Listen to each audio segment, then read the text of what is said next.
Welcome to the 2018 Lone Star Conference Online Basketball Media Day. I'm Ryan Cox with the Tarleton Sports Network, joined by first-year head coach Chris Reisman. Coach, first off, congratulations on the job. I know it's a dream come true for you. Absolutely. I appreciate it, Ryan. You know, we're working hard right now, just getting anxious for the season to start.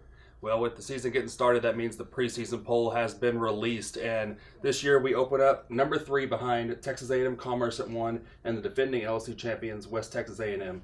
Your thoughts on the poll and just the league overall this year?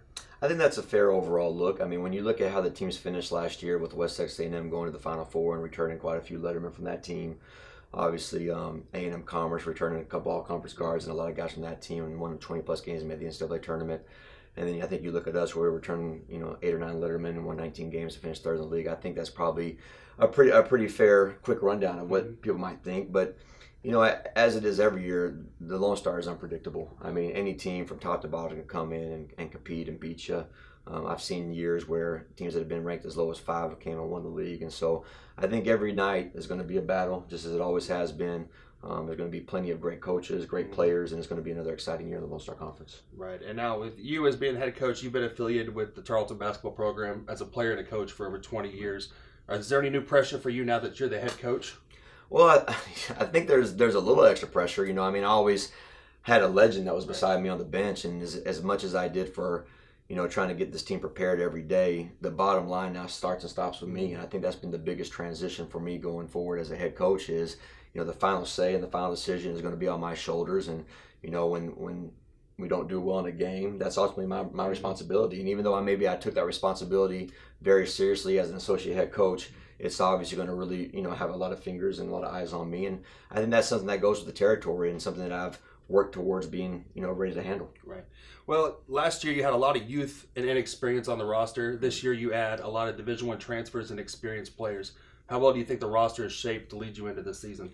Well, the one thing I like about the additions that we have is I think it brings depth to our team. And as you mentioned earlier, we had to play a lot of new guys that were not just new, they were freshmen. Right. And so we struggled a little bit earlier, but now going into their sophomore seasons, it makes you feel a lot better because they got a lot of that experience as a freshman. They're sophomores that have played. They know what to they know what to expect. They understand kind of what we want. And so now I think with bringing those new guys in, they're transitioning. It's made us a more experienced team this year. It's made us a deeper team this year. And now it's about building team chemistry, them learning how that I want to play defensively, offensively, and just getting better every day. Right. Well, breaking down the schedule now, this year is going to be something we haven't done since 2001, and that's opening up on the road. Absolutely. Your team will go. Yeah, it's a unique opportunity going to the Small College Basketball Hall of Fame in St. Joseph, Missouri. You'll take on Missouri Western and William Jewell on November 3rd and 4th. What's that experience like, and how did you get the opportunity to get us to play up there? Well, I didn't really follow the blueprint. The guy that I worked for, we opened up, I think, at home almost every year that we could. And so, but it was like you said, John McCarthy, who runs that tournament, is a friend of mine, and they had a guy drop out, or a team drop out, and he gave me a call and asked if we'd be interested. And, it was just too great of an opportunity for us to pass up. It's amazing competition. It's a great purpose, the Small College Basketball Hall of Fame. We're going to get a chance to do a lot of exciting new things. It gives us an opportunity to get a couple games earlier than everybody else.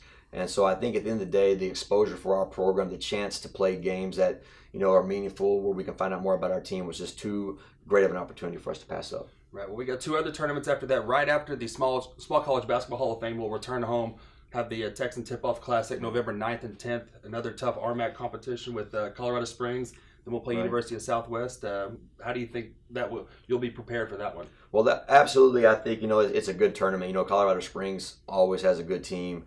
Last year actually upset us in overtime and scored a lot of points against us in the process. And so I know that Coach Culver will bring a great team down here. I think University of Southwest has a brand new coach who's doing good things, and it's going to be a very competitive, exciting tournament. But for us, it's our home opener. Yeah. And so we're really excited to get back home after that Missouri trip, hopefully improve, learn a little bit about our team, and have a chance to play in front of Texas Nation for the first time. Right, and more tough competition. We'll be going back to Las Vegas once again for the Holiday Hoop Classics, and you got 2 tough draws with Lemoyne and Rollins, both Elite 8 competition within the last few years. Vegas has always, I think, been a good trip for us. It gives our guys the opportunity to play against great teams from outside of our region. You see a little bit different personnel, you see a different coaching style, and I think that prepares you down the road. If you have the chance to make the NCAA tournament, a lot of times you're going to be playing people from different conferences that you're not familiar with. But yeah, the scheduling committee for the Holiday Hoops Classic didn't do us any favors. I mean, Rollins is perennially very, very well coached. They're an NCAA tournament team. They compete in that league every year. Lemoyne coming off an Elite Eight appearance, obviously is a very well-run program. And so we're going to find out a lot about ourselves right before that Christmas break. Well, the season will be here before we know it. We'll be flying to Missouri next week for the season opener. Hard to believe it's already here, but we'll speak with senior forward and captain Jesse Hill coming up next. And you're watching the Lone Star Conference Online Basketball Media Day. Look, if you're not the lead dog, the scenery never changes. That's why this is the view for every other full-size pickup. And this year, it's deja vu all over again. Because only the Ford F-150 gives you best-in-class torque, best-in-class payload, and you got it, baby, best-in-class towing. This is the big dog. This is the Ford F-150. It doesn't just raise the bar, pal. It is the bar.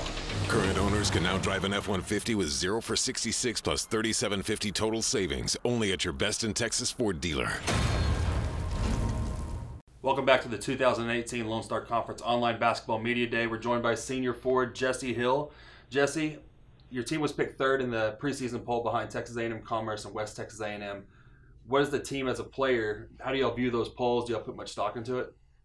I wouldn't say we put much stock into it. It just kind of motivates us because obviously we don't want to be third. We want to be first. So if anything, it just adds fuel to our fire to prove everybody wrong and make a real statement this year. Right.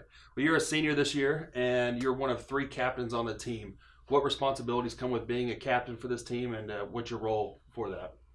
Being a captain obviously comes with a lot of responsibilities. As you know, every day in practice you have to bring it because you're the captain, you're the leader, you're the one that your teammates look up to. So if you're down in practice, you know they're going to be down. So every day you got to come with energy, bring the team up, and you know it's my job and the other 2 captains' job to make sure that we have good practice and we're ready to go and prepared come game time.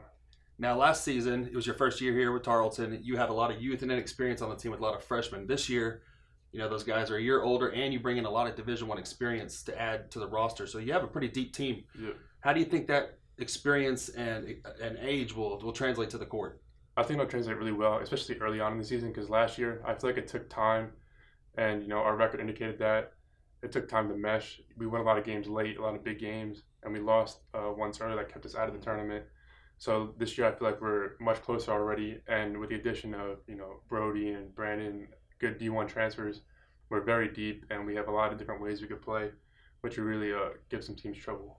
Well, we're excited to see what you'll bring to the court, and it's only a few weeks away. You know, next week we'll be going to Missouri for the Small College Basketball Hall of Fame Classic, taking on Missouri Western and William Jewell on November 3rd and 4th. And then we have the season opener in Wisdom Gym November 9th and 10th.